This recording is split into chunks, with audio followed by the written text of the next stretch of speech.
প্রিয় দর্শক বিন্দু, আসসালামু আলাইকুম। আজকে আমি আপনাদের সামনে আর একটা সম্পূর্ণ নতুন ভিডিও নিয়ে চলে আসলাম। এই ভিডিওতে আপনাদেরকে দেখাবো কিভাবে সুন্দর একটি মিকি মাউস কার্টুন আঁকাতে হয়। ছোট ছোট বাচ্চারা সাধারণত মিকি মাউস বেশি পছন্দ করে থাকে, তাই তাদেরকে উদ্দেশ্য করে বলছি, সহজে মিকি মাউস কার্টুনটি আঁকানো শিখতে ভিডিওটি সম্পূর্ণ দেখলে অবশ্যই তারাও মিকি মাউস আঁকানো শিখে যাবে। তাই ভিডিওটি না টেনে সম্পূর্ণ দেখার জন্য অনুরোধ করছি। আমি প্রথমে মিকি মাউসের সুন্দর হাসি মাখা মুখটা এঁকে দিলাম, তারপরে আস্তে আস্তে মিকি মাউসের নাক এবং চোখ এঁকে দিলাম।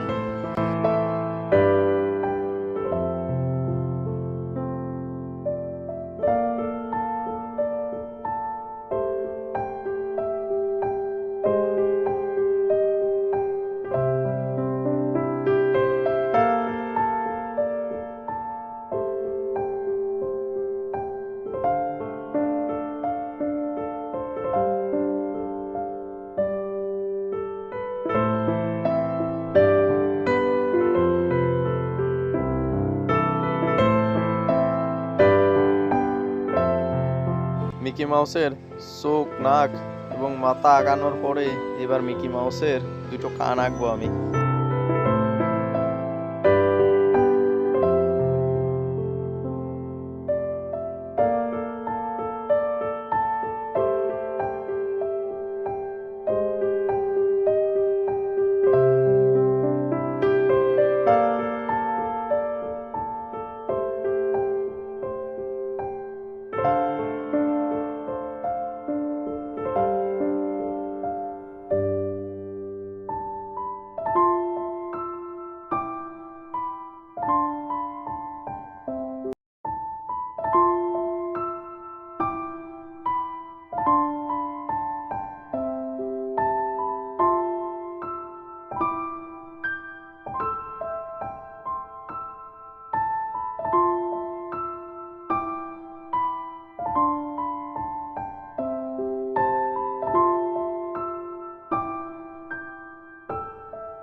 মিকি মাউসের হাত, পাও, জামা কাপড় এবং জুতা আঁকানোর পরে সুন্দর করে রং করে দেব আমি, যাতে মিকি মাউসকে দেখতে সুন্দর লাগে।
এভাবে রং তুলি দিয়ে মিকি মাউসকে রং করে দেওয়ার পরে মিকি মাউস আঁকানো শেষ। ভিডিওটি যারা সম্পূর্ণ দেখেছেন তাদেরকে অসংখ্য ধন্যবাদ। তো বন্ধুগণ, ভিডিওটি ভালো লাগলে ভিডিওতে একটা লাইক করে চ্যানেলটি সাবস্ক্রাইব করে বেল বাটন বাজিয়ে দিন। আর যারা ইতিমধ্যেই চ্যানেলটি সাবস্ক্রাইব করেছেন তাদেরকে অসংখ্য ধন্যবাদ।